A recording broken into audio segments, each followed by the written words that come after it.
சகல பிரஸ்தாபங்களை பார்க்கிலும் தேவன் தம்முடைய வார்த்தையை மகிமைப்படுத்தி இருக்கிறார் என்று பரிசுத்தவான் வேதத்தில் எழுதி வைத்திருக்கிறார்.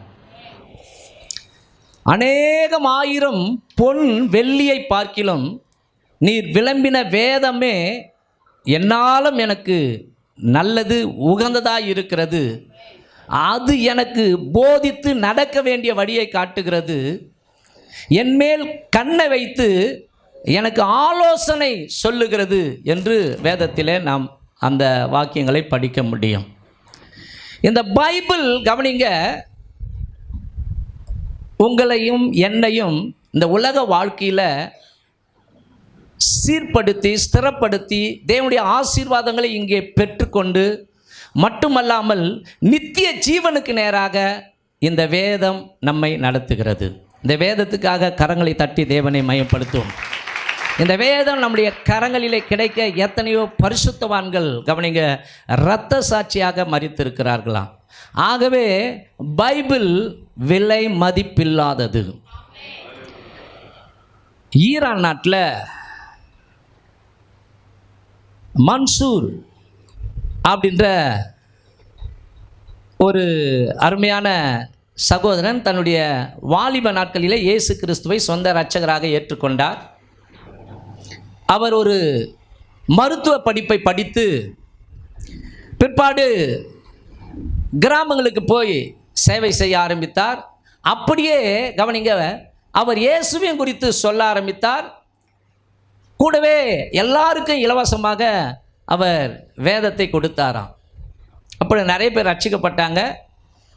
அந்த ஈரான் நாடு முஸ்லீம் நாடாக இருந்தபடினாலே அவரை அடிக்கடி கைது பண்ணி தண்டனை கொடுத்து மறுபடியும் ரிலீஸ் பண்ணுவாங்களாம்.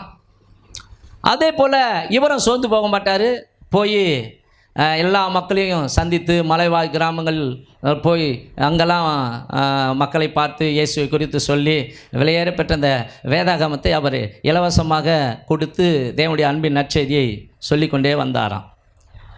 அப்படி சொல்லும் பொழுது அவரை மறுபடியும் அந்த ஈரான் அரசாங்கம் பிடித்து சிராஸ் என்கிற நகரத்தின் சிறைச்சாலையிலே போட்டுவிட்டார்கள். அப்படி அங்கேயும் இயேசுவின் அன்பை அவர் தைரியமாக அங்கே இருக்கிற கைதிகளுக்கெல்லாம் சொல்லுகிறார். இதை பார்த்த அந்த சிறை அதிகாரி, அவர் பாகாய் என்கிற மதத்தை சேர்ந்த காவல் அதிகாரி, அவர்கிட்ட ஏளனமாக இப்படி சொன்னாராம். அவர் வைத்திருந்த புதிய ஏற்பாட்டு புஸ்தகத்தை காண்பித்து இது எவ்வளவு ரூபாய் அப்படின்னு சொன்னாராம். அவர் சொன்னாராம், இதற்கு விலை இல்லை, இந்த புஸ்தகத்தை நாங்கள் அநேகருக்கு இலவசமாய் கொடுக்கிறோம் அப்படின்னு சொல்லும்போது அந்த சிறை அதிகாரி ஏளனமாக அந்த மன்சூர் சிங் என்கிற அந்த வாலிபனை பார்த்து சிரித்து கொண்டே அவருடைய மத புஸ்தகத்தை எடுத்தாராம். இதனுடைய விலை தெரியுமா? பல ஆயிரங்கள் விலை ஏறப்பட்டது, பல ஆயிரங்கள் இதனுடைய மதிப்பு அப்படின்னு சொல்லி அவர் கிண்டல் பண்ண ஆரம்பித்தாராம்.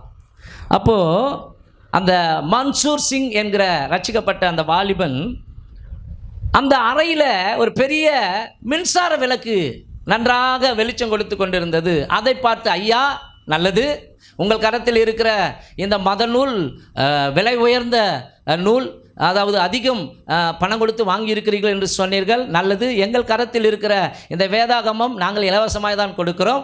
சரி, இந்த அறையில் இவ்வளோ பிரகாசமாக எரிகிறதே, இந்த மின்சார விளக்கை எவ்வளவு கொடுத்து வாங்கினீர்கள் என்று சொல்லும் பொழுது, இது அதிக வெளிச்சம் கொடுக்க வேண்டும் என்று சொல்லி அதிக விலை கொடுத்து வாங்கினேன் அப்படின்னு அவர் சொன்னாராம். பிற்பாடு அவரை கொஞ்சம், நம்ம ரெண்டு பேரும் வெளியே போகலாமா, நான் எங்கேயும் போகலாம் மாட்டேன், ஏன்னா நான் ஒரு ஊழியத்தை செய்கிறேன், நான் ஒரு டாக்டர் அப்படின்னோடனே கூட வந்தாராம். கூட வந்தோடனே அங்கே பிரகாசமாய் சூரிய வெளிச்சம்.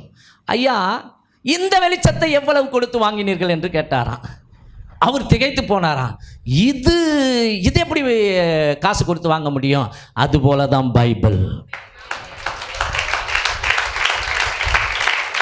காற்று, நீர் மாத்திரமல்ல, தேவன் கொடுத்த ஒளி, இதெல்லாம் விலையே இல்லாதவைகள், விலை மதிப்பில்லாதவைகள். இவைகள் எல்லாம் கர்த்தர் ஈவாக மனுஷனுக்கு கொடுத்திருக்கிறார். அதுபோலதான் இந்த பைபிளும் ஆண்டவர் மனுஷனுக்கு கொடுத்த ஒரு ஈவு. இப்ப புரிஞ்சவங்க கையை தட்டி கவனிங்க. இந்த உலகத்தில் எப்படிப்பட்ட மனிதனையும் மாற்றுகிற வல்லமை வேத புத்தகத்திற்கு உண்டு.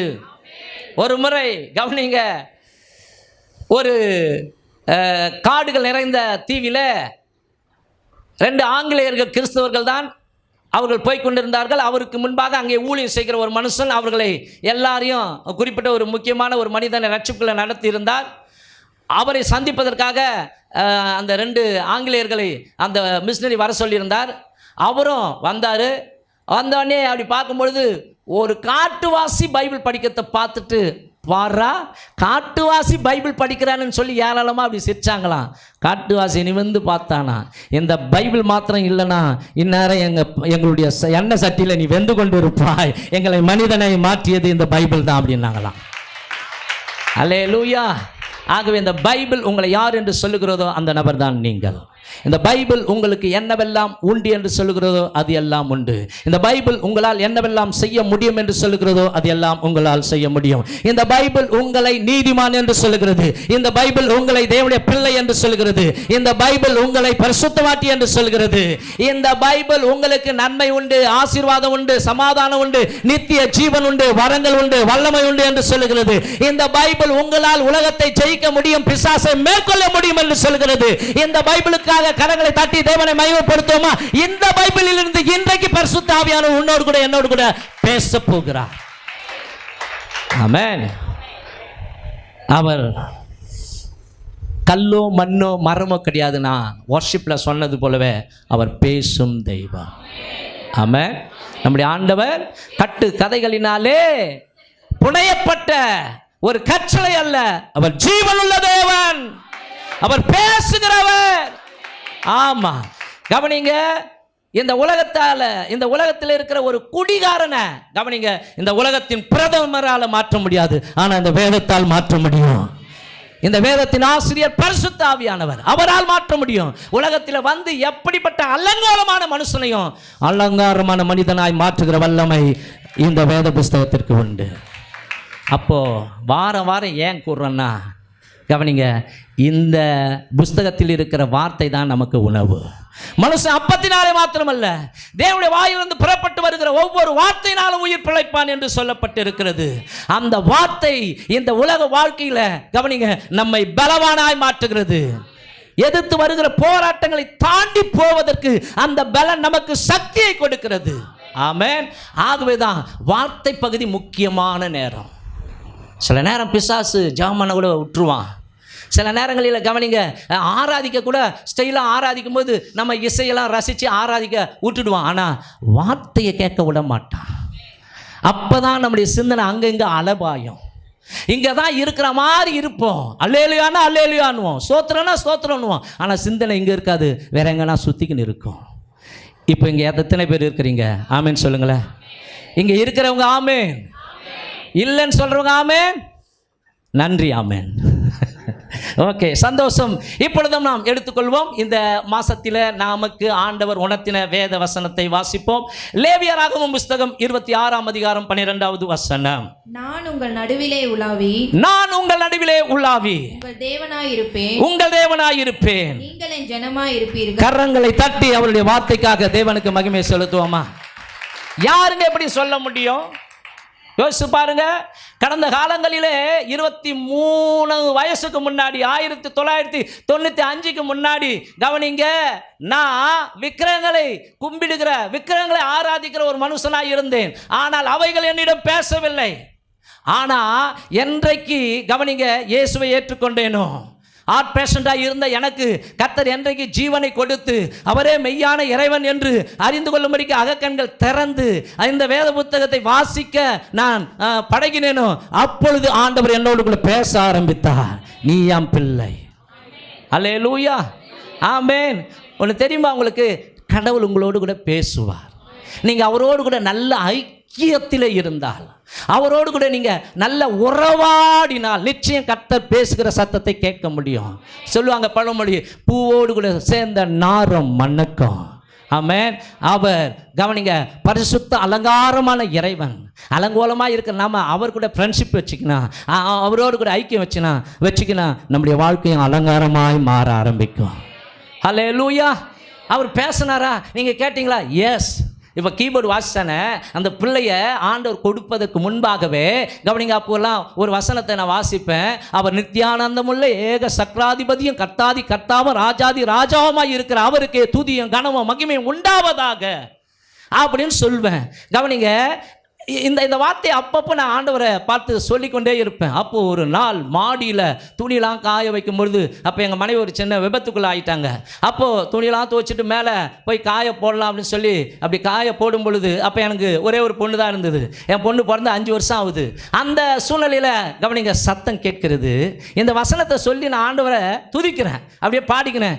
அப்போது ஒரு மனுஷன் பேசுகிற மாதிரியே கவனிங்க பேசுகிறாரு, உனக்கு ஒரு பையனை கொடுப்பேன், அவனுக்கு நித்யானந்தன்னு பெயர் வை. இதானா கைத்தட்டல்? அப்போ கவனிங்க, சில பேர் என்ன பாஸ்டர் நீங்கள் நித்யானந்தன் ஒரு மாதிரி பேர் வச்சிருக்கிறீங்க, அவங்களுக்கு தெரியாது. ஏன்னா அந்த பெயர் வேதத்தில் வருகிறது, நித்திய ஆனந்தம். இங்கே நம்ம அனுபவிக்கிற ஆனந்தம்லாம் டெம்பரரி ஆனந்தம், நிரந்தரம் கிடையாது. ஆனால் ஒரு நாள் வரும், முகமுகமாய் அவரை பார்க்கும் பாக்கியம். அன்னைக்கு அடைகிற சந்தோஷத்திற்கு அளவே கிடையாது. அதுதான் நித்திய ஆனந்தம். அப்போ கவனிங்க, நம்முடைய தேவன் பேசுகிற தேவன். இஸ்ரவேல் ஜனங்களை பார்த்து அவர்களோடு கூட ஒரு வாக்கு கொடுக்கிறார், நான் உங்கள் நடுவில் உலாவி உங்கள் தேவனாய் இருப்பேன், நீங்கள் என் ஜனமாய் இருப்பீர்கள். இந்த வாக்கு தத்துவம் பழைய ஏற்பாட்டு புஸ்தகத்தில் இஸ்ரவேல் ஜனங்களுக்கு சொன்னாலும், இந்த புதிய ஏற்பாட்டின் காலத்தில் வாழ்ந்து கொண்டிருக்கிற நமக்கும் இது ஒரு வாக்கு தத்துவமான வார்த்தையாக இருக்கிறது. நமக்குள்ளேயும் தேவன் வாசம் பண்ணுகிறார். எத்தனை பேர் ஆமென் சொல்ல முடியும்? எப்படி என்றால் அன்பானவர்களே, 1 கொரிந்தியர் புஸ்தகம் 3ஆம் அதிகாரம் 16வது வசனத்திலே 17வது வசனத்திலே வாசிக்கிறோம், நீங்கள் தேவனுடைய ஆலயமாய் இருக்கிறீர்கள் என்றும் தேவனுடைய ஆவி உங்களில் வாசமாய் இருக்கிறார் என்றும் அறியாது இருக்கிறீர்களா? ஒருவன் தேவனுடைய ஆலயத்தை கெடுத்தால் அவனை தேவன் கெடுப்பார். தேவனுடைய ஆலயம் பரிசுத்தமாய் இருக்கிறது, நீங்களே அந்த ஆலயம். இப்ப சொல்லுங்க, நமக்குள்ள அவர் வாசமாய் இருக்கிறாரா இல்லையா? கவனிங்க, பைபிளை படிக்கிறோம், தேவனுடைய ஆலயம் பரிசுத்தமாக இருக்கிறது, நீங்களே அந்த ஆலயம். அப்போ இங்கே உட்கார்ந்து இருக்கிற உங்கள் சரீரம், என்னுடைய சரீரம் எல்லாம் யாருடைய ஆலயமாக இருக்கிறது என்றால், கவனிங்க, பரிசுத்த ஆவியின் ஆலயமாக இருக்கிறது. எத்தனை பேர் விளங்கி கொள்ளுகிறீங்க? கவனிங்க, இந்த ஆலயம்தான் ஒரு நாள் கவனிங்க மண்ணோடு மண்ணாகி மக்கி போனாலும் இந்த ஆலயத்தை உயிர்ப்பிக்க போகிறவர் யாருன்னா பரிசுத்த ஆவியானவர். கரங்களை தட்டி அவருக்கு மகிமை செலுத்துவோமா? ஏன்னா நடுவானத்தில் இயேசு கிறிஸ்து வந்து நிற்பாரு. ஆமென்.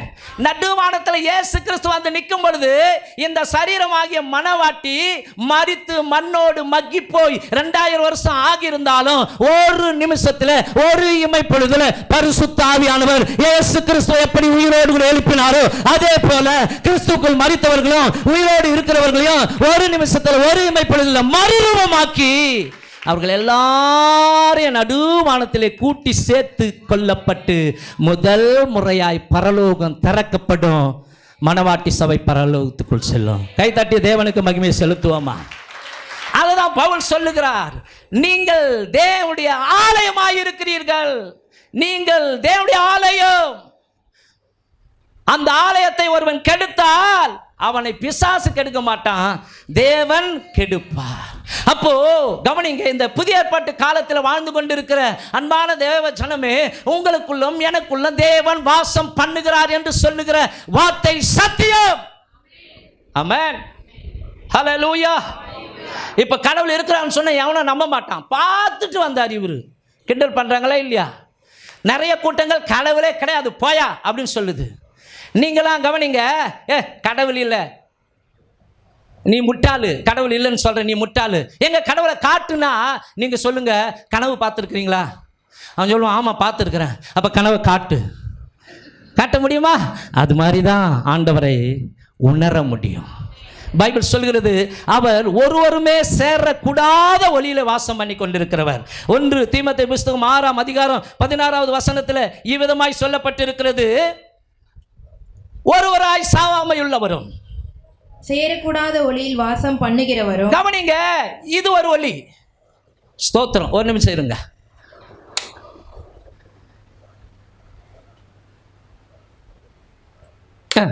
இந்த ஒளி இன்னும் கொஞ்சம் கூடுதலாக வெளிச்சம் வருதா இல்லையா? எனக்கு தெரியாமல் கரண்ட் ஆஃப் ஆகணும். அப்போ ஏன்னா ஜென்ரேட்டர் ஸ்டார்ட் ஆனால் இதெல்லாம் ஏசி எடுக்காது, அதனால் ஆஃப் பண்ணிட்டேன். இப்போ கொஞ்சம் வெளிச்சம் தெரியுதா இல்லையா? ஓகேவா?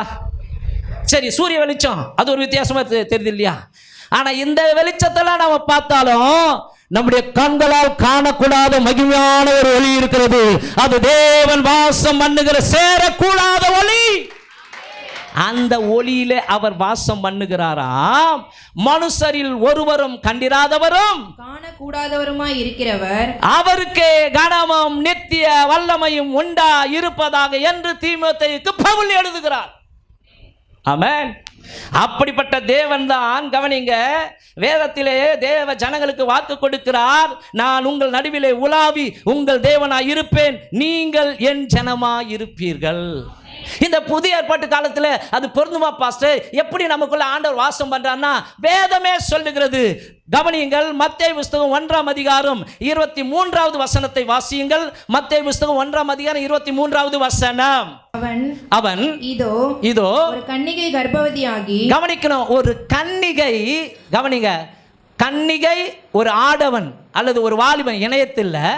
இதோ ஒரு கன்னிகை கர்ப்பவதியாகி ஒரு குமாரனை பெறுவாள். அவருக்கு இம்மானுவேல் என்று, கவனிக்கணும், இம்மானுவேல் என்று பெயரிடுவார்கள் என்று சொன்னான். இம்மானுவேல் என்பதற்கு தேவன் நம்மோடு இருக்கிறார் என்று. கரங்களை தட்டி சொல்லுவோமா? இம்மானுவேல் என்பதற்கு தேவன் நம்மோடு கூட வாசம் பண்ணுகிறார், அவர் நம்முடைய தேவன் என்று உரிமை பாராட்டுவோம்.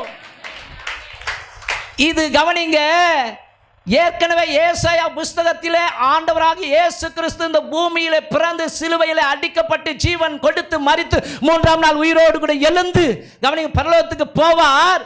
அந்த தேவன் ஜனங்களுக்குள்ளே வாசம் பண்ணுவார் என்று சொல்லி, அவர் வருவார் என்று சொல்லி முன்னமே ஏசாயா தீர்க்கதரிசியின் மூலமாக அது சொல்லப்பட்டிருக்கிறது. தீர்க்க தரிசனம் மூலமாய் பழைய ஏற்பாட்டிலே முதல் முறையாக சாலமோன் ஒரு தேவாலயத்தை கட்டினான். அந்த தேவாலயத்தில் 3 பிரிவுகள் இருக்கிறது.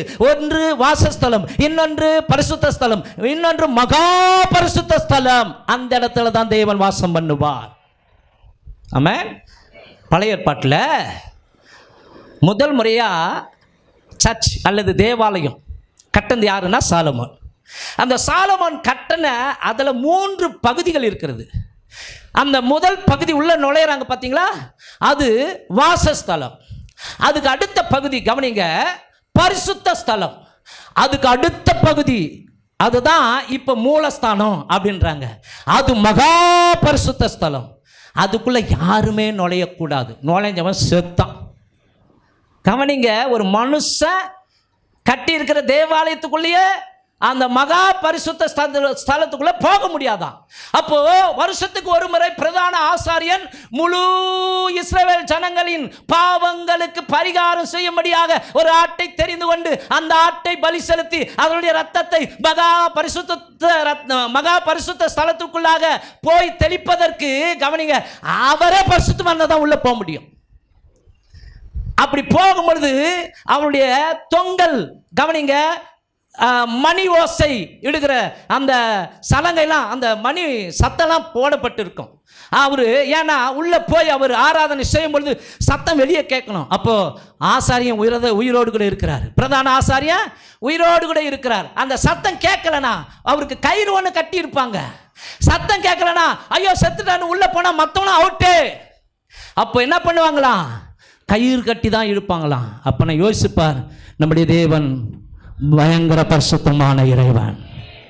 ஒரு பக்கம் அவர் கவனிங்க மகா இரக்கமுள்ள தெய்வம் என்றால், இன்னொரு பக்கமும் அவர் பட்சிக்கிற அக்கினியாக இருக்கிறார். இந்த ஒரு நாணயம் பார்த்தீங்களா, 2 பக்கம் இருக்குது. ஒரு பக்கம் பூ, ஒரு பக்கம் தலை. நம்முடைய ஆண்டவர் ஒரு பக்கம் பரிசுத்தர், பட்சிக்கிற அக்கினி, இன்னொரு பக்கம் இரக்கத்தில் ஐஸ்வர்யம் உள்ள தெய்வம்.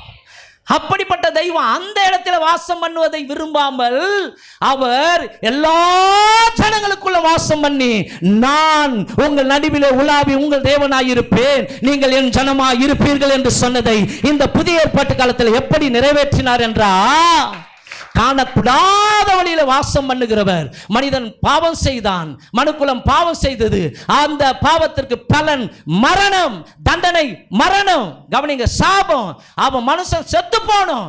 ஆனா கவனிங்க, தீர்ப்பை கொடுத்த இறைவனே அப்படி யோசிக்கிறாரு, இந்த படைப்பை நான் எப்படி அழிப்பேன்னு சொல்லி அவருக்குள் இருக்கிற அந்த வார்த்தை, அவருக்குள் இருக்கிற அந்த அன்பே இந்த பூமிக்கு மனித அவதாரத்தில் இறங்கி வந்து இயேசு கிறிஸ்துவாய் வாழ்ந்து மனு மக்களின் பாவங்களை சிலுவையிலே சுமந்து தீர்த்தார். கடைசியாய் சொன்னார், மனுஷன் அந்த ஏதேன் தோட்டத்தில் அந்த கீழ்ப்படியாமையின் மூலமாய் வந்த அந்த மரண ஆக்கினை முடிவு பெற்றது, முடிந்தது என்று சொல்லி மரணத்துக்கு அதிகாரியாகிய பிசாசை தம்முடைய மரணத்தினாலே ஜெயித்தார். முடிந்தது என்று ஜீவனை கொடுக்கும் பொழுது மகா பரிசுத்த ஸ்தலத்திலே மூடப்பட்டிருந்த அந்த திரைச்சீலை இரண்டாக கிழிந்தது. அங்கே வாசம் பண்ணுகிற அந்த தெய்வீக சமூகம், அந்த தேவனுடைய அந்த பிரசனம், எத்தனை பேர் இன்றைக்கு ஆண்டவரை இரட்சகராக இயேசுவாக தெய்வமாக ஏற்றுக்கொள்கிறார்களோ அவர்களுக்குள்ளே வாசம் பண்ணுகிறார். புரிந்தவங்க நல்லா கையை தட்டி தேவனுக்கு மகிமை செலுத்துங்க. ஆமென். அன்னைக்கு ஒருவரும் அது உள்ளே நுழைய முடியாது. ஆனால் இன்றைக்கு எத்தனை பேர் இயேசுவை உள்ளத்தில் ஆண்டவராக இரட்சகராக ஏற்றுக்கிறாங்களோ அவங்க உள்ளத்திலெல்லாம் தேவன் வாசம் பண்ணுகிறாரா. ஆமென். அதை குறித்து தான் பைபிளில் படிக்கிறோம். வெளிப்படுத்தின விசேஷம் 21ஆம் அதிகாரம் 3வது வசனத்தில் படிக்கிறோம். மேலும் பரலோகத்திலிருந்து உண்டான ஒரு பெரும் சத்தத்தை கேட்டேன். அது இதோ மனுஷர்களிடத்திலே தேவனுடைய வாசஸ்தலமாய் இருக்கிறது, அவர்களிடத்திலே அவர் வாசமாய் இருப்பார், அவர்களும் அவருடைய ஜனங்களாய் இருப்பார்கள்.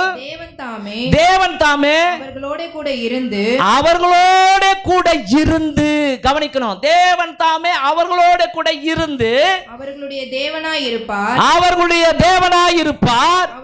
கண்ணீர் யாவையும் தேவன் துடைப்பார், இனி மரணமும் இல்லை, துக்கமும் இல்லை, வருத்தமும் இல்லை, முந்தினவைகள் ஒழிந்து போயின என்று விளம்பினது. ஆமென். கையை தட்டி தேவனை மகிமைப்படுத்துவோமா. ஆமென். இது கவனிங்க, ஆண்டவர் இந்த இரண்டாம் வருகைக்கு பிற்பாடு உருவாக்கப்படுகிற நகரமாய் உலகமாய் இருக்கிற அந்த இடத்துல வாழ்ந்து கொண்டிருக்கிற ஜனங்களுக்கு சொன்னாலும் இந்த புதிய ஏற்பாட்டு காலத்தில் இது பொருந்தும். ஆமென். ஏன்னா இப்ப நம்ம கூட வாசம் பண்ணுகிறார் பரிசுத்த ஆவியானவரா. ஆமென். பிதாவின் வலது பாரிசத்தில் நமக்காக இயேசு கிறிஸ்து பரிந்து பேசி கொண்டிருக்கிறார். அல்லேலூயா. ஆமென். நம்முடைய தேவனை குறித்து கடந்த வாரத்துக்கு முந்தின வாரம் சொன்ன தேவத்துவம் பிதா, குமாரன், பரிசுத்த ஆவி. ஆமென். கவனிங்க, நம்முடைய தேவன் 1:1:1 அதை பெருக்குனா 1 தான் வரும். 3இல் ஒருவர். பிதாவாகிய தேவன் பரிசுத்த, குமாரனாகிய இயேசு கிறிஸ்து பரிசுத்த, பரிசுத்த ஆவியானவர் பரிசுத்த. ஆமென். ஆகவே இதை இன்னும் கூட நான் உங்களுக்கு விளக்க விரும்புகிறேன். ஒரு வசனத்தை நீங்கள் வாசிக்கும் பொழுது கவனிங்க. யோவான் புஸ்தகத்தை எடுத்துக்கொள்ளுங்கள். யோவான் புஸ்தகம் 1ஆம் அதிகாரம் 1வது வசனம். ஆதியிலே வார்த்தை இருந்தது, அந்த வார்த்தை தேவனிடத்தில் இருந்தது, அந்த வார்த்தை தேவனாய் இருந்தது. கவனிங்க, இப்ப நான் படிக்கிறேன். கவனிங்க 2வது வசனத்தை. வார்த்தை ஆதியிலே தேவனோடு இருந்தார். அடுத்த வசனம் இப்படி தானே தொடங்குது, அவர் ஆதியிலே தேவனோடு இருந்தார் என்று சொல்லி. இப்ப அந்த இடத்துல அவர் என்கிற இடத்துல இந்த மாதிரி நான் படிக்க விரும்புகிறேன். வார்த்தை ஆதியிலே தேவனோடு இருந்தார், சகலமும் வார்த்தையின் மூலமாய் உண்டாயிற்று, உண்டானதொன்றும் வார்த்தையாலே அல்லாமல் உண்டாகவில்லை.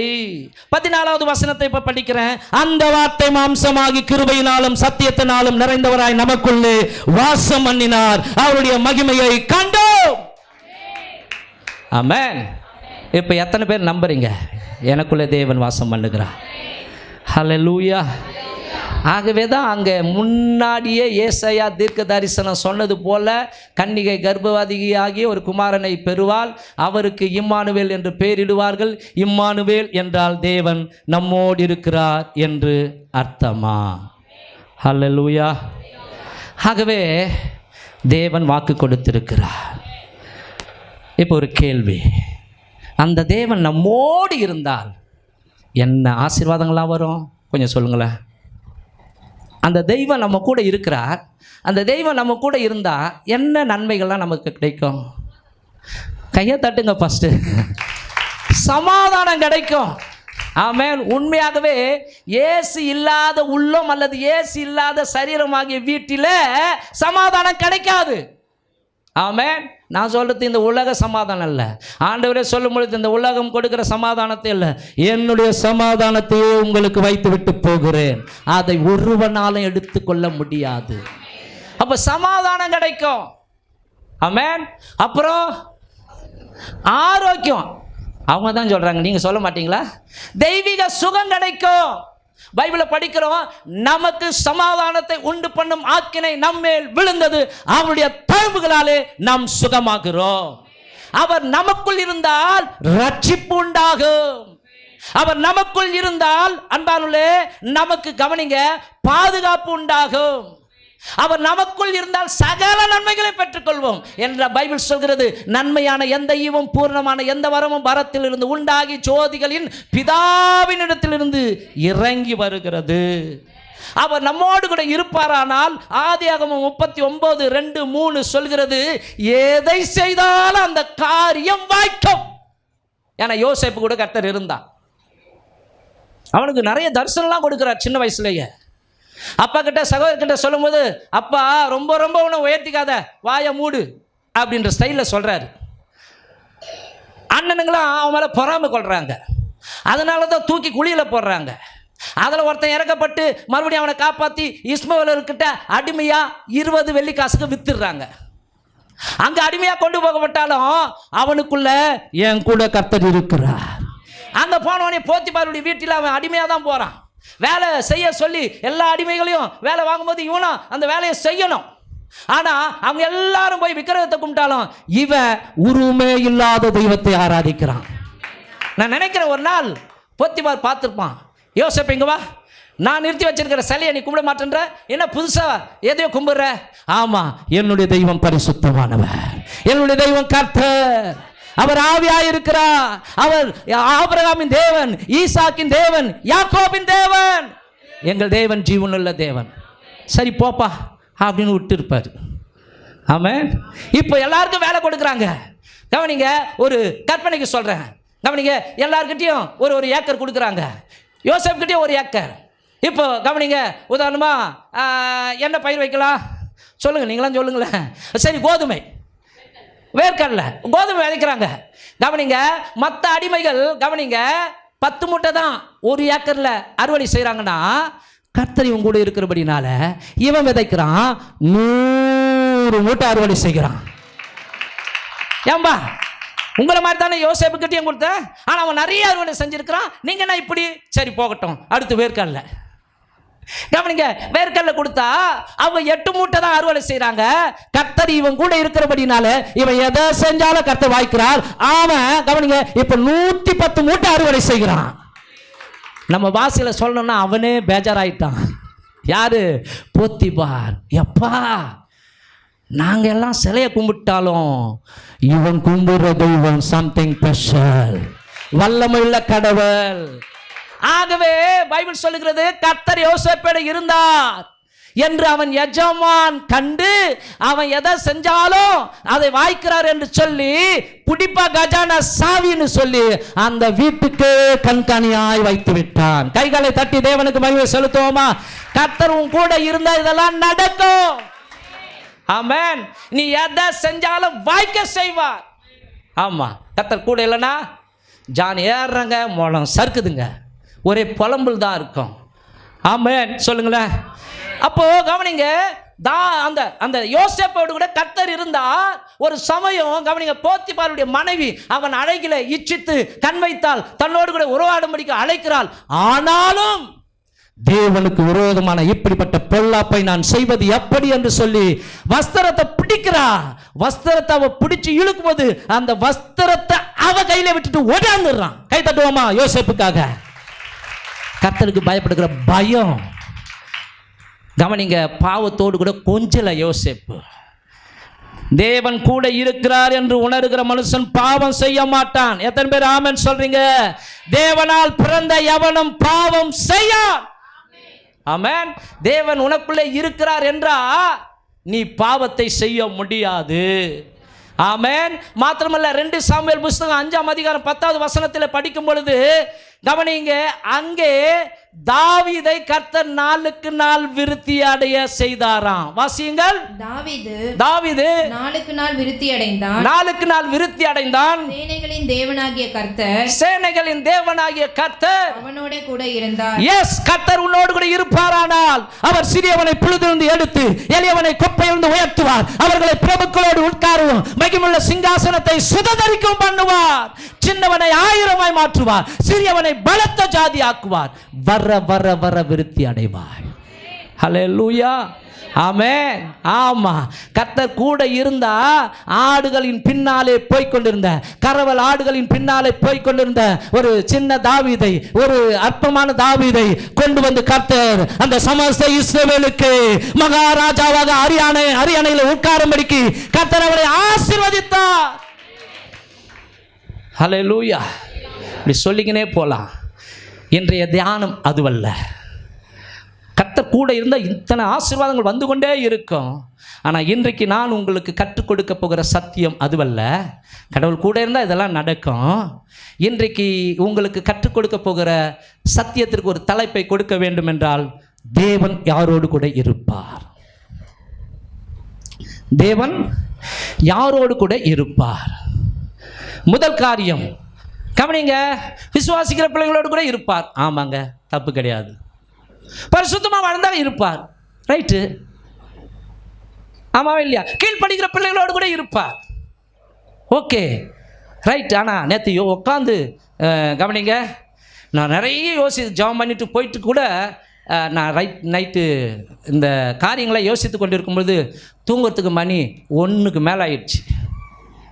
அப்போது சொன்னதையே சொல்லிக்கின்னு இருந்தா, விசுவாசிக்கிற பிள்ளைகளோடு கூட இருப்பார், பரிசுத்தமாக இருக்கிறவங்களோடு கூட இருப்பார், கீழ்ப்படிகளோடு கூட இருப்பார், இன்னும் என்னெல்லாம் வேதத்தில் இருக்கிறது அப்படின்னு யோசிக்கும் பொழுது கவனிங்க, வெளிப்படுத்தின விசேஷம் 3ஆம் அதிகாரம் 20வது வசனத்தை படிக்கும் பொழுது அங்கே தேவன் ஒரு காரியத்தை காண்பித்தார்.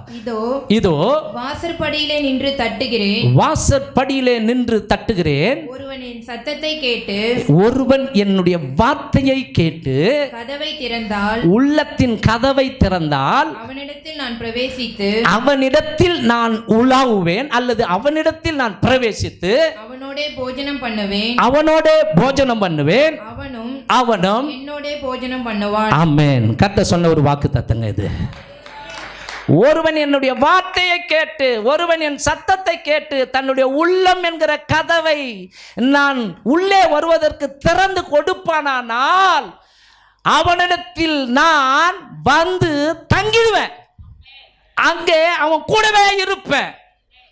அவனோட போஜனம் பண்ணுவேன், அவனை என்னோட போஜனம் பண்ணுவான். அப்போ அவருக்கு நம்ம என்ன போஜனம் கொடுக்க முடியும்? உள்ள இருக்கிறவருக்கு அவருடைய சித்தத்தெல்லாம் செய்யும்பொழுது அது அவருக்கு உணவு. அவருக்கு பிடிச்சது போல நடக்கும்பொழுது அவருக்கு அது உணவு. சாப்பிடுவாரு. என் பிள்ளை எனக்கு பிரியமான வழியில், எனக்கு சித்தமான வழியில் அவன் நடக்கிறான், அவன் திருப்தி அடைவான். ராங் ரூட்ல போகும்போது உள்ள இருக்கிற அவர் அருவருப்பார், உள்ள இருக்கிற அவர் அவஸ்தைப்படுவார். எத்தனை பேருக்கு நான் சொல்றது விளங்குது, புரியுது? ஆமென். அப்போ அன்பான தேவச்சனமே கவனியுங்கள், நீங்க தேவன் உங்களோடு கூட இருக்கணும்னா உங்க இதயத்தின் கதவை திறக்கணும்.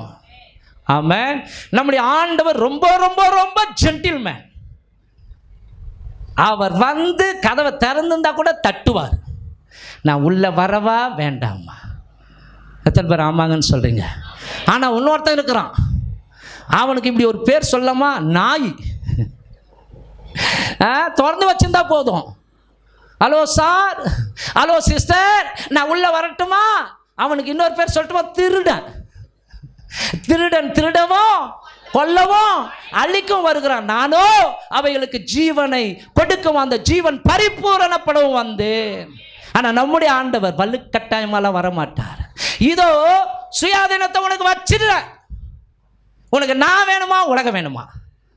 உனக்கு நான் வேணுமா, அல்லது சாத்தானுடைய அந்த கவர்ச்சிகரமான இன்பங்கள் வேணுமா? மகளே, உனக்கு நான் வேணுமா, அல்லது உனக்கு இந்த பாவம் வேணுமா? ரொம்ப ஜென்டிலா கேட்பார். கரங்கள் வைத்து அவருக்காக ஆமேன்னு சொல்லுவோமா? ஆண்டவரே நீ நல்லவன்னு சொல்லுங்க. அப்போ சொல்றாரு, என் சத்தத்தை கேட்கும் பொழுது மகளே, நான் உங்கூட பேசும்பொழுது இதை விட்டுடு, இதை செய்யாத, இந்த பாதையில போ, சரியாயிரு அப்படின்னு சொல்லும் பொழுது நீ இதய கதவை திறக்கும் பொழுது உள்ள வந்து தங்கிடுவேன். நீ நான் உனக்கு போதித்து நீ நடக்க வேண்டிய வழியை உனக்கு காட்டுவேன். உன் மேல என் கண்ணை வச்சு. இப்போ ஒரு கற்பனைக்கு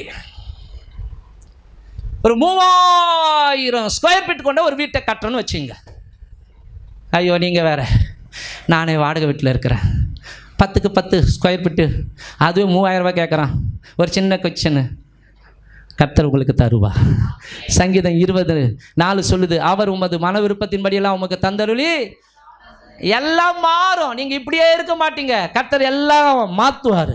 இதோ புதிய காரியத்தை செய்கிறேன், முந்தினவர்கள் நினைக்க வேண்டாம், பூர்வமானவர்கள் சிந்திக்க வேண்டாம், உங்கள் வாழ்க்கையில் புதிய காரியத்தை செய்கிறேன். இப்பொழுது அது தோன்ற வனாந்திரத்தில் வழியை உண்டாக்கினவன் நான், அவாந்திர வழியில் ஆறுகளை உண்டாக்கினவன் நான். என்னால் செய்யக்கூடாத அதிசயமான காரியம் இந்த உலகத்தில் ஒன்றுமே. அப்போ 3000 சதுர அடி கொண்ட ஒரு வீட்டை கட்டிட்டோம். அதில் பல ரூம் இருக்குது. கற்பனைக்கு சமையல் அறை அது ஒரு ரூம் இருக்குதா, படுக்கை அறை கொண்ட ஒரு ரூம் இருக்குது, பொக்கிஷங்கள் வைக்கிற நகை நட்டு வைக்கிறோம் பார்த்தீங்களா, அது ஒரு அறை இருக்குது, வரவேற்பறை ஒரு அறை இருக்குது, ஜெபம் பண்ணுறதுக்குன்னு அல்லது பூஜை பண்ணுறதுக்குன்னு ஒரு அறையை வச்சிருக்கிறாங்க. ஆமாவா இல்லையா? வீட்டுக்குள்ளே இத்தனை அறைகள் இருந்தாலும் அதற்குள்ளே நீங்கள் போவதற்கு திறக்க வேண்டிய முதலாவது ஒரு டோர், மெயின் டோர், முதலாவது அறை என்னன்னா, கவனிங்க, பெருசாக ஒரு கதை வைப்போம் தெரியுமா, உள்ள என்ட்ரன்ஸில் நுழையும் போது அதை திறந்தாதாங்க நீங்கள் போய் கவனிங்க டைனிங் ஹாலில் டைனிங் ரூமில் போய் உட்காந்து சாப்பிட முடியும்.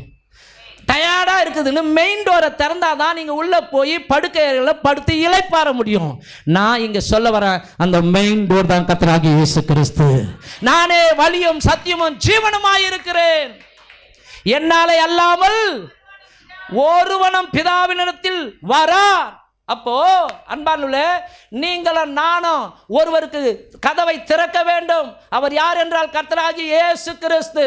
அவர் சொல்லியிருக்கிறார், ஐ ஆம் த வே, நானே வழி, நானும் ஒரு வழியாக இருக்கிறேன்னு சொல்லல, நானே வழி. ஆமென்.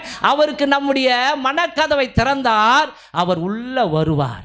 அவர் உள்ள வந்துட்டால இருதயம் நல்லா இயங்கும், மூளை நல்லா இயங்கும், மனசு நல்லா இருக்கும், ஆத்மா ஆரோக்கியமாக இருக்கும், ஆவி விடுதலையாக இருக்கும், சரீரத்தின் ஐம்புலன்களும் அவருடைய வல்லமையால் பாதுகாக்கப்படும். எத்தனை பேர் ஆமென் சொல்றீங்க?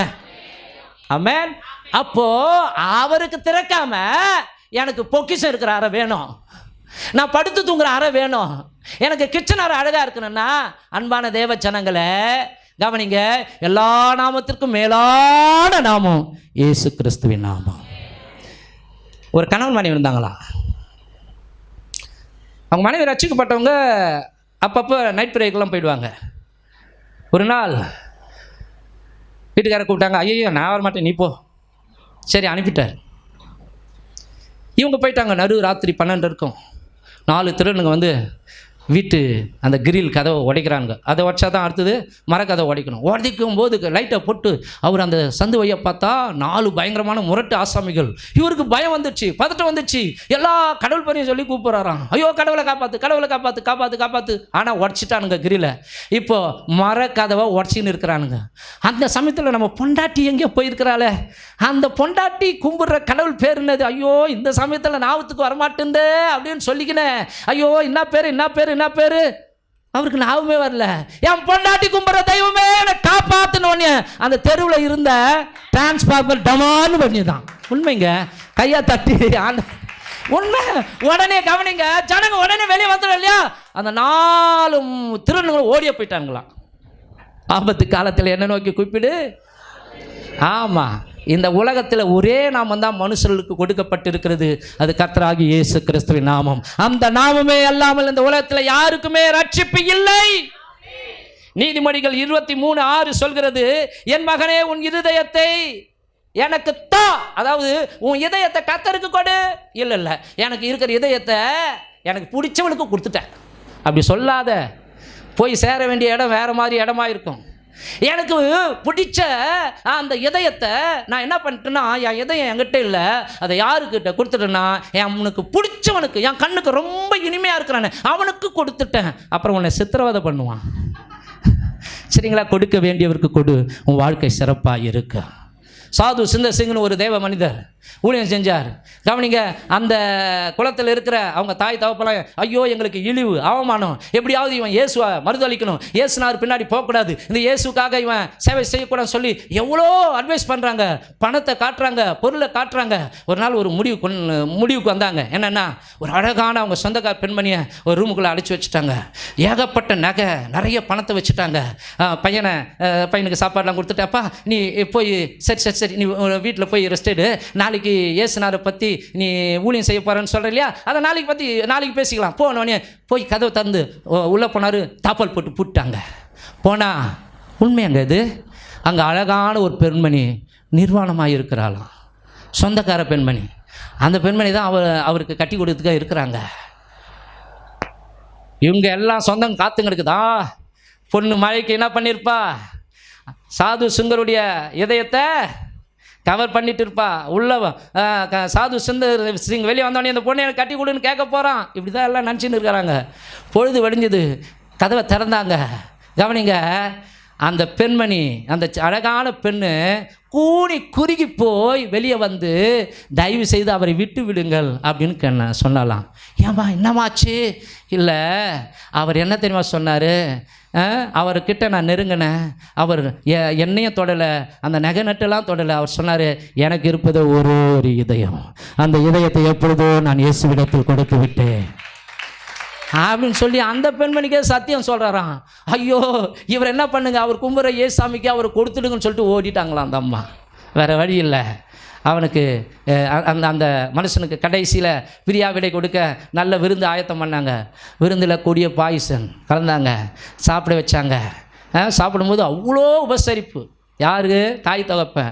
ஆனால் சாப்பிடும்போது இவங்க அதிர்ந்து போனாங்களே. ஏன்னா சாப்பிட்ட, கவனிங்க, ஒரு நிமிஷத்தில் அவர் சாகக்கூடிய கொடிய விஷத்தை அதில் கலந்துருந்தாங்க. ஆனால் அவர் விசுவாசத்தோடு கூட அப்பா அம்மா உணவு கொடுக்குறாங்களே, நம்ம இதை சாப்பிட்டு ஆண்டவருடைய ஊழியத்துக்கு போனோம்னு சொல்லி சாப்பிட ஆரம்பித்தார். ஒன்றும் அவரை சேதப்படுத்தவில்லை. விசுவாசிக்கிறவர்கள் நடக்கும் அடையாளங்கள், சாவுக்கு ஏதுவான யாதொன்றை குடித்தால் அது அவர்களை சேதப்படுத்தாது. அப்படியா, இப்போயே போய் டெஸ்ட் பண்ணுறேன் அப்படிலாம் டெஸ்ட் பண்ணாத. சூழ்நிலை சில நேரங்களில் ஆண்டவருக்கு அப்படி வயராக காண்பிக்கும் பொழுது கர்த்தர் கிரியை செய்வார். அல்லேலூயா. அப்போது கவனிங்க, இருந்த ஒரு இதயத்தையும் இயேசுவுக்கு கொடுத்தேன். அவர் வல்லமையான ஊழியத்தை செய்தாராம். யாரு? இந்தியாவின் அப்போஸ்தலர் சாது சுந்தர் சிங். ஆமென். அப்போ எப்பொழுதுங்க ஆண்டவருடைய இதயம் திறக்கப்படும்? கர்த்தருடைய வார்த்தையை கேட்கும் பொழுதெல்லாம். நம்முடைய வாழ்க்கையை சரி செய்கிற வல்லமை யாருக்கு உண்டுனா கர்த்தருடைய வார்த்தைக்கு உண்டு. ஆமென். பொல்லாத உலகத்தில் வாழ்ந்து கொண்டு இருக்கிறோம். கடந்த வாரம் உள்ள என்ன பண்ண ஏது பண்ணோம் எனக்கு தெரியாதுங்க, ஆனால் ஆண்டவருக்கு தெரியும். உன்னை சரிப்படுத்துவார், உன்னை சுத்திகரிப்பார். ஆமென். ஆண்டவருடைய வார்த்தை உன்னை நோக்கி வரும் பொழுது அது பலன் கொடுக்கும். அப்போ உடனே அதை ஏற்றுக்கொள்ள வேண்டும். அந்த வார்த்தையை ஏற்றுக்கொள்ளுகிற பிள்ளைகளோடு கூட தான் கர்த்தர் இருப்பார். அப்போ எப்பொழுது இதயம் ஆண்டவருக்கு திறக்கப்படுகிறது? அப்போஸ்தலர் புத்தகம் 16ஆம் அதிகாரம் 14வது வசனத்தில் வாசிக்கும் பொழுது அங்கே சொல்லப்படுகிறது, அப்பொழுது தியத்தீரா ஊராலும் ரத்தாம்பரம் விற்கிறவளும் தேவனை வணங்குகிறவளும் ஆகிய லீதியாள் எனும் பேருள்ள ஒரு ஸ்திரீ கேட்டுக்கொண்டிருந்தாள். பவுல் சொல்லியவைகளை கவனிக்கணும். பவுல் கர்த்தருடைய வார்த்தையை பேசிக் கொண்டிருக்கிறார். கர்த்தர் அவள் இருதயத்தை திறந்தருளினார். கவனிங்க, சொல்லியவைகளை கவனிக்கும்படி அப்படியே கேட்டுக்கொண்டே இருக்கிறார். அப்போ தியத்தீரா அவளுடைய இருதயத்தை கர்த்தர் திறந்தருளினாராம். அல்லேலூயா. அப்போனா கவனிங்க, கேட்டுக்கு இருக்கும்போதே ஆண்டவருடைய வார்த்தையில் கேட்டுக்கொண்டு இருக்கும்போதே நம்முடைய இதயம் திறக்கணும். கொர்நேலியு வீட்டில் கர்த்தருடைய வார்த்தையை சொல்லிக்கொண்டே இருக்கும்பொழுது எல்லாருடைய இருதயமும் திறக்கப்பட்டு கர்த்தருடைய வார்த்தையை விசுவாசிக்கும் பொழுது பரிசுத்த ஆவியானவர் எல்லார் மேலே பொழிந்தருளப்பட்டார். அவங்க எல்லாரும் அந்நிய பாஷை பேச ஆரம்பிக்கிறாங்க. பேதுரு அப்படியே பேஜராயிட்டாரு. பேதுரு மிரண்டு போயிட்டாரு. என்னடா இது, நம்ம தான் பரிசுத்தாவின் அபிஷேகத்தை பெற்று டங்ஸ் பேசுறோன்னு பார்த்தா இவங்க எல்லாரும் என்ன பண்றாங்க, அபிஷேகம் பெற்று அந்நிய பாஷையை பேசுறாங்களே. பரிசுத்த ஆவியானவரே ஞானஸ்நானம் கொடுத்துட்டு பிறகு நம்ம தண்ணீர் ஞானஸ்நானம் கொடுக்காமல் இருக்கலாமா? எல்லாருக்கும் தண்ணீர் ஞானஸ்நானம் கொடு. ரட்சிக்கப்பட்டவர்கள் ஏராளமான பேர். ஆமே. ஆகவே தேவனுடைய சத்தத்துக்கு உடனே இதயத்தை திறந்து, அப்பா தப்பு பண்ணிட்டேன், இனி செய்ய மாட்டேன், நான் உங்கள் பிள்ளை, உமக்காக வாழுறேன் அப்படின்னு அர்ப்பணிக்கிற அப்படிப்பட்ட பிள்ளைகளோடு கூட நிச்சயமாய் கர்த்தர் இருப்பார். அவர் இருந்தால் நீ கீழாகாமல் மேலாவாய். அவர் இருந்தால் நீ வாளாகாமல் தலையாவாய். அவர் இருந்தால் உன் சத்ருவை கூட அவர் உனக்கு சமாதானமாக்கி போடுவார். நம்பர் 2, மத்தேயு புஸ்தகம் 18ஆம் அதிகாரம் 19வது வசனம் 20வது வசனம்.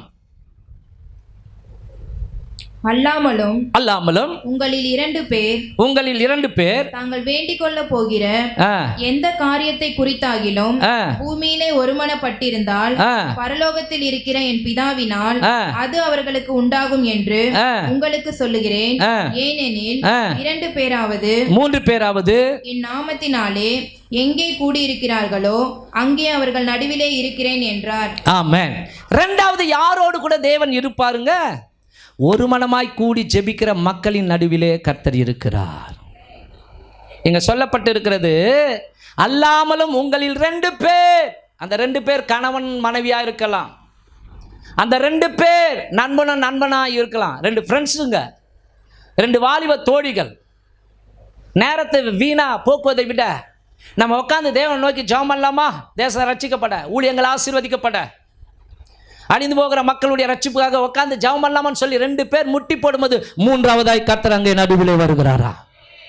அப்போ இங்கே சொல்லப்படுகிறது, கவனிங்க, நீங்கள் வேண்டிக் கொள்ள போகிற எந்த காரியத்தை குறித்தாகிலும் அந்த பூமியில் 2 பேர் ஒருமனப்பட்டிருந்தால் அது அவர்களுக்கு உண்டாகும் என்று உங்களுக்கு சொல்லுகிறேன். ஏனெனில் 2 பேராவது 3 பேராவது, கவனிங்க, கூடும் பொழுது அங்கே நான் இருக்கிறேன், அவர்கள் நடுவிலே இருக்கிறேன். அப்போது கவனிங்க, ஒருத்தர் 1000 பேரை துரத்தினா 2 பேர் இணைந்தா 10,000 பேரை துரத்த முடியுமா? ஒருத்தன் 10,000, கவனிங்க, ஒருத்தன் 1000 பிசாசுனா 2 பேர் இணைஞ்சா கவனிங்க 10,000 பேரை துரத்த முடியுமா? அப்போது குழுவாய் ஜெபிக்கிற இடத்துல கர்த்தர் இருக்கிறார். ஆமாம். குடும்பமே ஒரு குழு தான், கணவன் மனைவி பிள்ளைகள். அவங்க அப்படி கூடி ஜெபம் பண்ணும்போது அங்கே என்ன பண்ணுவாராம்? கர்த்தர் அசைவாடுகிறார். பைபிளில் படிக்கிறோம், சுவிசேஷம் சொன்னதற்காக அடிக்கப்பட்டு பவுலும் சீலாவும் சிறைச்சாலையில், கவனிங்க, கட்டப்பட்டு, அதுவும் தலைகீழா. கொஞ்ச நேரம் தலைகீழா நின்று பாருங்களேன், குடல் வெளியே வந்துடுற மாதிரி இருக்கும். ஆனால் தலைகீழாக கட்டி தொங்க விட்டு கொண்டு இருக்கும் பொழுது, ஏசப்பா உங்களுக்காக ஊழியம் செஞ்சோம், அடித்து வச்சிருக்கிறாங்களே, எங்களை காப்பாற்றுங்கள்லாம் கெஞ்சலை. அவர்கள் பாடி ஆராதனை செய்தார்கள். அல்லேலூயா. ஆமென். அப்போது அவங்க விடுதலைக்காக ஜபலாம் பண்ணலை, விடுதலைக்காக ஆராதிக்கலை, கர்த்தரை மகிமைப்படுத்தினார்கள். நடந்த ஒரு நிகழ்வு என்னவென்றால், கர்த்தருடைய வல்லமை இறங்கினது, சிறைச்சாலையின் அஸ்திவாரம் அதிர்ந்தது, கட்டுகள் அருந்தது, சிறைகள் உடைந்தது. பார்த்துக்கின்னு இருக்கிற எல்லாருமே ஐயோ இவங்க தப்பிச்சு போயிடுவாங்கன்னு சொல்லி, கவனிங்க, பட்டத்தை எடுத்து தாங்களே குத்தி கொண்டு சாகலான்னு சொல்லி கத்தி அப்படி குத்த நினைச்ச போது, சகோதரர்களே நீங்கள் கெடுதி ஒன்று உங்களுக்கு செய்ய வேண்டாம், நாங்கள் எங்கேயும் போக மாட்டோம், இங்கே தான் இருக்கிறோம். ஆமென். கிட்ட வந்தாங்க, இது என்னங்க இப்படிப்பட்ட பயங்கரமான நிகழ்வு? இதுக்கு காரணம் இயேசு கிறிஸ்து. அந்த இயேசு கிறிஸ்துவை குறித்து இந்த ராத்திரியில் உனக்கு சொல்லுகிறேன் கேள்வி சொல்லி சிறை காவலர்களை, சிறையின் அதிகாரிகளை எல்லாம் ரட்சிப்புக்குள்ள கொண்டு வந்து விட்டார் பவுல். ஹல்லேலூயா. ஆமென். ஆமாம். 2 பேர் கூடி துதிக்கிற இடத்துல, ஆராதிக்கிற இடத்துல கர்த்தருடைய வல்லமை இருக்கிறது. பெந்தேகோஸ்தே என்ற நாள் வந்த பொழுது 120 பேர் கூடி ஜெபம் பண்ணினார்கள் ஒருமனப்பட்டு. அங்கே பரிசுத்த ஆவியானவர் வல்லமையாய் இறங்கினார்.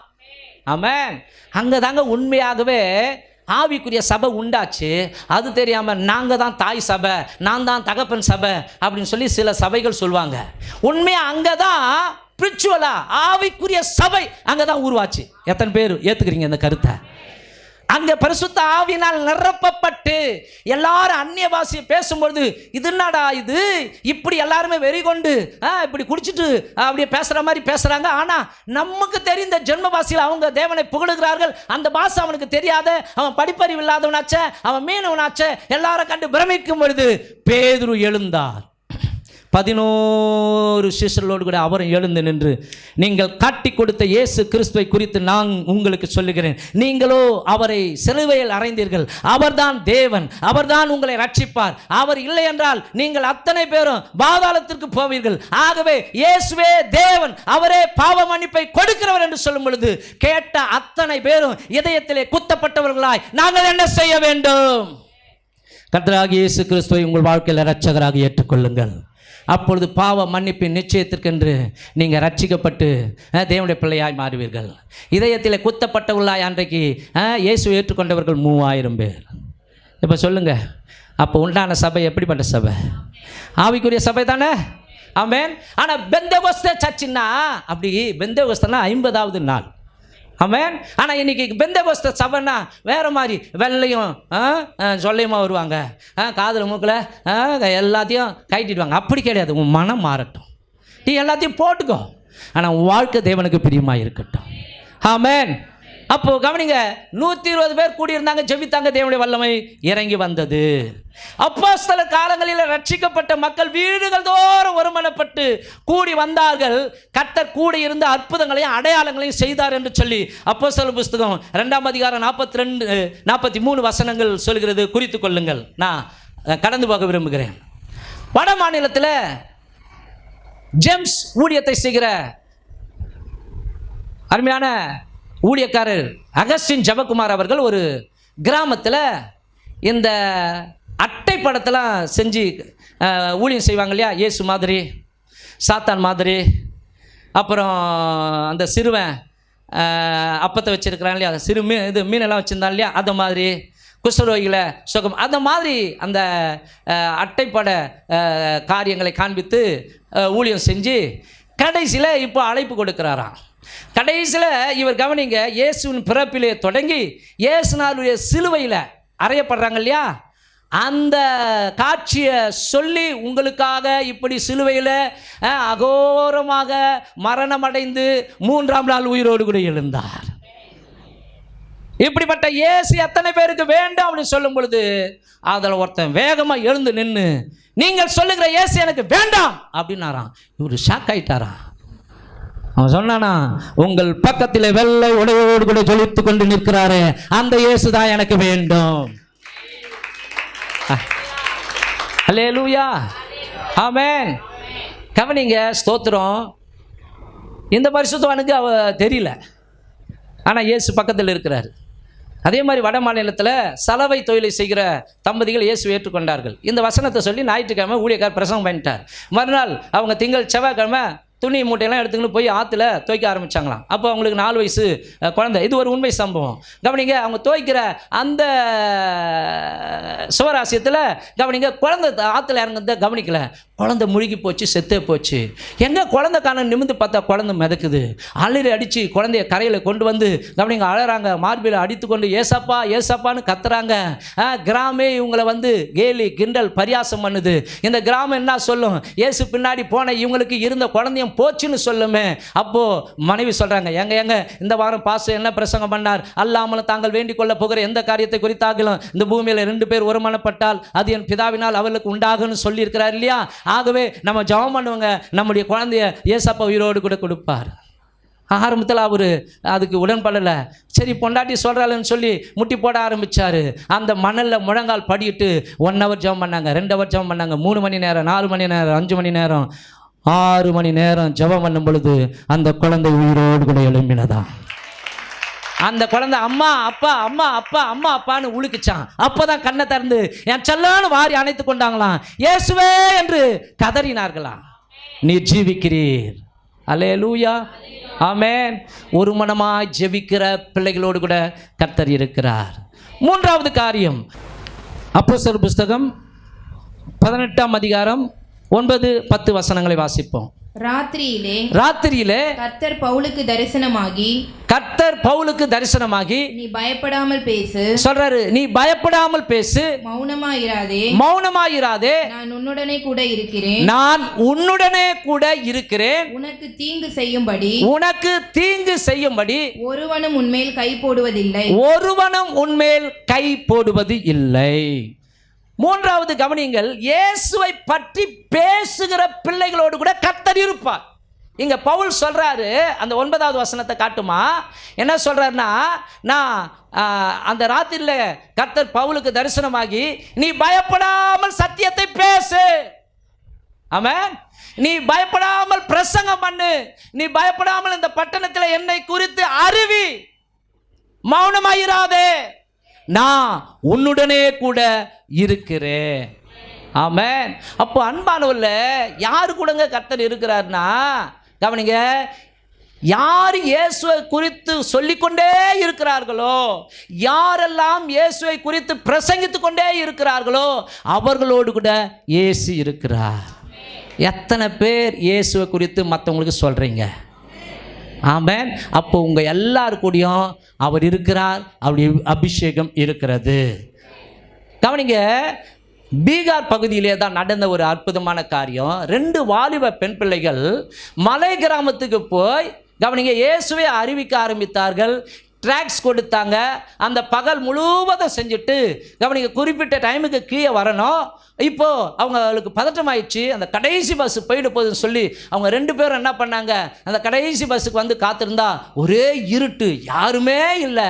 பஸ்ஸு வந்தது. இப்போ அவங்களுக்குள்ள பயம் வந்துடுச்சு. அவங்க, எஸ்அப்பா, நாங்கள் உங்களை குறித்து தான் சொல்லிட்டு வந்தோம் கீழே, எஸ்அப்பா பத்திரமா எங்களை கீழே போய் சேர்த்துடுங்க. ஏன்னா பஸ்ஸில் யார் இருப்பாங்க? 2 ஆண்கள் இருக்கணும் இல்லையா? ஒருத்தர் ஓட்டுநர், இன்னொருத்தர் நடத்துனராகிய அந்த கண்டக்டர்.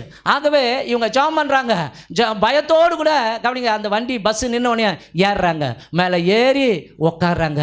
எஸ்அப்பா ஸ்தோத்திரம், எஸ்அப்பா ஸ்தோத்திரம்னு சொல்கிறாங்க.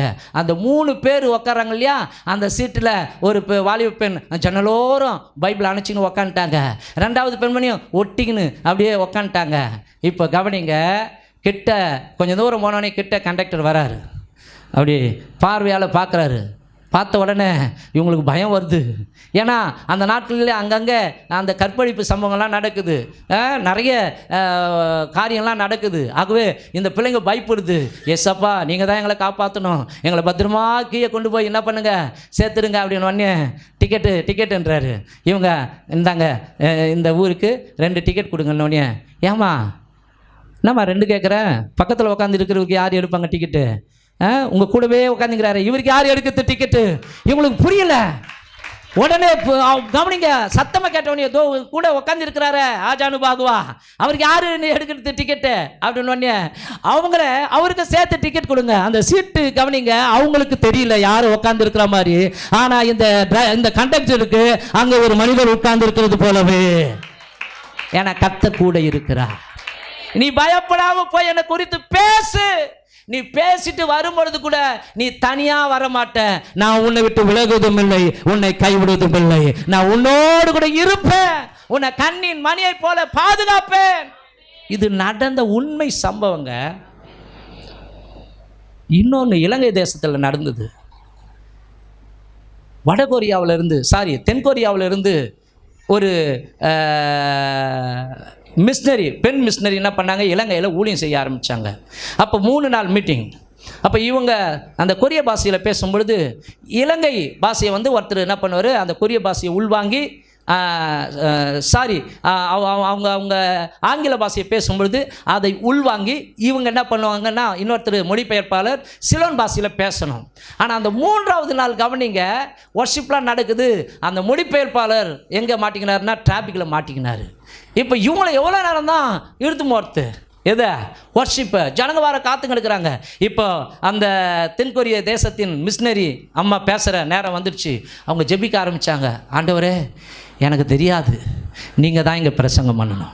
நான் உண்மை குறித்து அறிவிக்க இந்த இலங்கை தேசத்திற்கு பாரத்தோடு கூட வந்திருக்கிறேன் அப்படின்னு சொல்லி கவனிங்க, எல்லாரையும் அமர்த்திட்டு கர்த்தர் பார்த்துக்குவான்னு சொல்லி ஃபுல்ஃபிட்டில் வந்து நின்று மொழிபெயர்ப்பல் இல்லாமலேயே அவங்க வாயை திறந்தாங்களாம். அவங்க வாயிலிருந்து சிலோன் பாஷை வெளிப்படுகிறதா. ஏன்னா பயப்படாமல் என்னை குறித்து பேசு, நான் உன் கூட இருக்கிறேன். அல்லேலூயா, ஆமென். அப்போ கவனிங்க, இயேசு கூட இருக்கிற பிள்ளைங்களால சும்மா இருக்க முடியாது. ஆமாம், சொல்லுவாங்களே சொறி பிடிச்ச அந்த உடம்பு சும்மாராதான், கை சொரிஞ்சிக்கினே இருக்குமா. அதனால் இயேசுநாதரை கூட வச்சுருக்கவங்க சும்மா இருக்க மாட்டாங்க. அந்த இயேசுவை இன்னொருத்தர் கூட கொடுத்துருவாங்க. எத்தனை பேர் ஆமாம் சொல்கிறீங்க? ஆமாம், இயேசு உங்களை நேசிக்கிறார், இயேசு உங்களை நேசிக்கிறார் சொல்லிக்கினே இருப்பாங்க. அவங்களுக்கு வைக்கிற பேர் என்ன தெரியுமா? பைத்தியம், லூசு.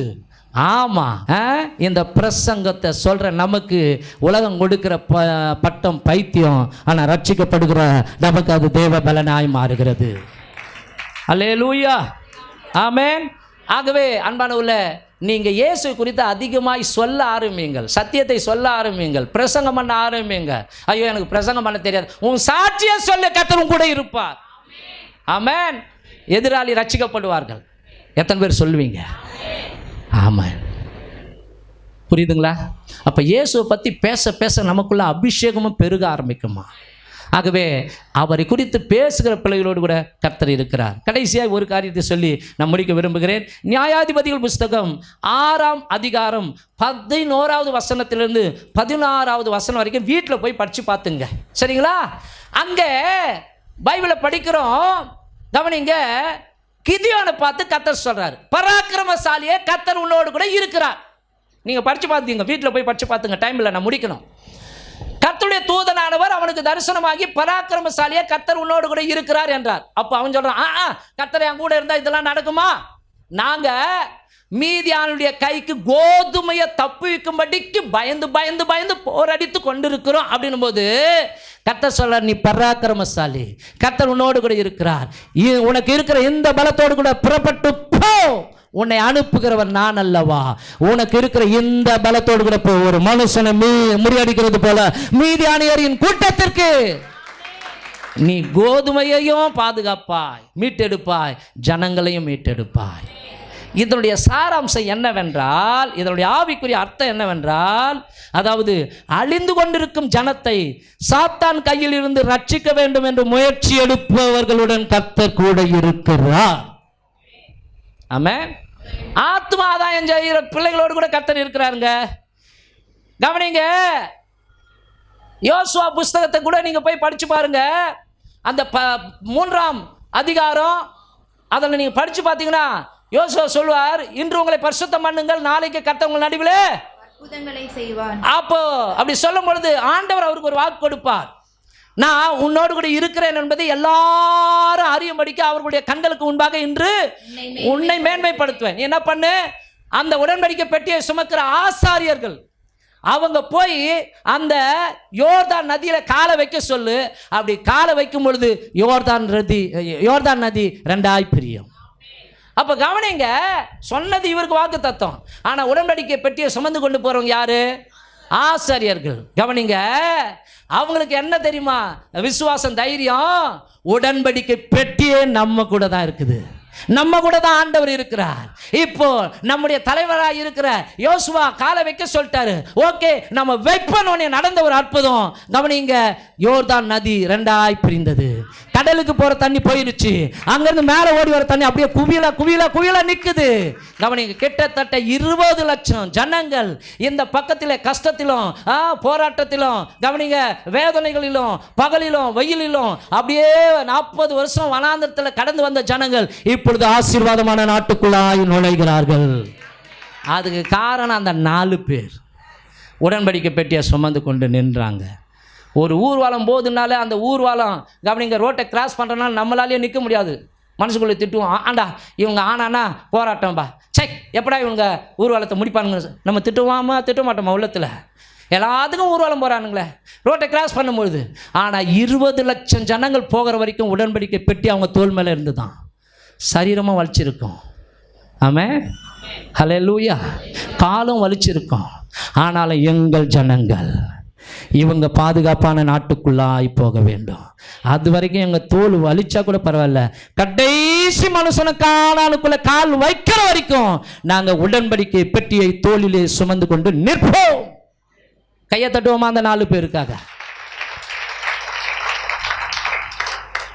தேவனுடைய பிரதான தரிசனமே என்னங்க? பிரதான கட்டளை என்னங்க? புறப்பட்டு போய் சகல ஜாதிகளை சீசராக்கி பிதா குமார் பரிசுத்த ஆவி நாமத்தினாலே அவர்களுக்கு ஞானஸ்நானம் கொடுத்து நான் உங்களுக்கு கட்டளையிட்ட யாவையும் அவர்கள் கைக்கொள்ளும்படிக்கு அவர்களுக்கு உபதேசம் பண்ணுங்கள். இன்றைக்கு நாம தாமதிக்கிற ஒவ்வொரு நிமிஷமும் ஜனங்கள் அழிந்து கொண்டிருக்கிறார்கள். ஆத்துமாக்களுக்கு போய் இயேசுநாதருடைய அன்பை குறித்து சொல்லுங்கன்னு சொல்ல கூச்சம், வெக்கமாக்குது. மற்ற காரியங்களும் செய்யறதுக்கு வெக்கம் இல்லையா? அது தப்பா நினைக்காதீங்க. பாவம் செய்யறதுக்கு வெக்கப்படுறோம், குடிக்கிறதுக்கு வெக்கப்படுறோம், சிகரெட் அடிக்கிறதுக்கு வெக்கப்படுறோம், சினிமா பார்க்கறதுக்கு வெக்கப்படுறோம். இங்க ஆவியில் நிரம்பின ஒரு கேஸ். நான் டூவீலரில் அப்படி போகும்பொழுது அங்கே ஒரு SRK தேட்டர் இருக்குது. அங்கேருந்து புருஷன் முன்னாடி வெளியே வராங்க. பேரெல்லாம் கேட்காதீங்க, ஆனால் இப்போ இல்லை அவங்க. ஆனால் இங்கே ஜபத்தெல்லாம் நான் ஆவியில் நிரம்பி அப்படி ஜபிக்கும். ஆகவே யாரையும் முகத்தை பார்த்தெல்லாம் இடப்பட முடியாது. ஆனால் பாரம் பாரம் பாரம் இந்த நடிப்பெல்லாம் வேண்டாம். ஆமென். வாழ்ந்தால் இயேசுக்காக வாழ்வோம். இருப்பது ஒரு வாழ்க்கை. அந்த வாழ்க்கை என்னைக்கா இருந்தாலும் மடியத்தான் போகிறது. யாம் பெற்ற இன்பம் பெருகை வையதும். நான் ரட்சிக்கப்படுவதற்கு யாரையோ ஒருவர் கர்த்தர் ஆயத்தப்படுத்தி எனக்காக அனுப்பி வைத்தார். அந்த யாரோ ஒருவர் எனக்கு சத்தியத்தை சொல்லி என்னை விடுவித்தார். இன்றைக்கு நான் ரட்சிக்கப்பட்டு தேவனுடைய ஊழியத்தை செய்து கொண்டிருக்கிறேன். என்னுடைய பிரயாணம் நித்திய ஜீவனுக்கு நேரான பிரயாணம். அதே மாதிரி தான் நீங்களும். ஆமென். ஆகவே நீங்களும் யாரோ செய்யிட்டு எனக்கு என்ன, நான் வந்தனா சந்தோஷமாக கேட்டனா, இன்னைக்கு மெசேஜ் நல்லா இருந்தது, பாட்டு நல்லா இருந்துச்சு, சந்தோஷம் இல்லை. சுயநலமாய் வாழாதே. தாமதிக்கிற ஒவ்வொரு நேரமும் நம்முடைய ஜனங்கள் அழிந்து கொண்டிருக்கிறது. ஆமென். இன்னைக்கு எத்தனை பேர் சூசைட் பண்ணிக்கிறாங்க தெரியுமா? சமாதானம் இல்லாம எத்தனை பேர் தற்கொலை செய்து கொள்ளுகிறார்கள். அன்பானவர்களே, யோசித்து பாருங்கள். ஒரு தெய்வம் இருக்கிறார்னு அவங்களுக்கு அறிமுகப்படுத்தணும். அவர் உங்களை வாழ வைப்பார். அவர் உங்களுக்கு வாழ வைப்பார். உங்களுக்கு வாழ்வை கொடுப்பார். உங்களுக்கு எதிர்காலத்தை கொடுப்பார். சகோதர சகோதரியே, உன் வாழ்க்கையை முடித்துக் கொள்ளாதே, வா இயேசுவிடம். எத்தனை பேர் சொல்ல முடியுங்க? ஒரு சின்ன பெண் ராகமானை ரட்சிப்புகளாய் நடத்தினார். இஸ்ரேலில ஒரு தேவ மனுஷன் இருக்கிறார், எலிசா. அவர்கிட்ட நம்முடைய எஜமான் போனா சுகமாக்கப்படுவார் சொன்ன உடனே போனாங்க. அங்கே நாகமான் எலிசா கிட்ட போய் இப்படி சின்ன பொண்ணு சொல்லி அமிச்சா. அப்படியா, போய் யோர்தானில் முழுகு. கோவம் வந்துச்சு. உடனே வேலைக்காரன் தனியாக கிட்ட போய் பெரிய கடினமான காரியம் சொன்னா கேட்டுருப்பீங்க இல்லையா? இது செஞ்சு தான் பாருங்களேன். நம்ம ஊர் நதிலாம் பரிசுத்தம் இல்லையாப்பா? இவங்க ஊர் நதி தான் ரொம்ப பரிசுத்தமா? சரி, ஓகே, நான் முழுகி பார்க்குறேன். முழுகி பார்த்து சுகமெல்லாம் அந்த பொண்ணை வச்சுக்கிறேன் இரு. முழுகினாரு. 6 முறை ஒன்றுமே நடக்கல. 7வது முறை முழுகி எழுந்திருக்கும் பொழுது ஒரு பிறந்த மேனியின் சரீரம், ஒரு குழந்தையின் சரீரம் மாதிரி அவனுடைய சரீரம் மாறினதான். அந்த சின்ன பெண்ணுக்கு இப்போ வரவேற்பு எப்படி இருக்கும் யோசிச்சு பாருங்க. அடிமையாக வச்சிருந்துருப்பான். ஐயோ படுபாவி, சண்டாளா, என்னை அடிமையாக கொண்டு வந்துட்டே, நீ நாசமா போ, இப்படியே குஷ்ரோகத்திலே கெடு. அப்படிலாம் அவன் நினைக்கல. எஜமானனே, உனக்கு ஒரு நற்செய்தி. எங்கள் தேசத்தில் ஒரு தேவ மனுஷன் இருக்கிறார், எலிசா. அவர்கிட்ட போனா உங்க வியாதி சுகமாகும். அல்லேலூயா, ஆமென்.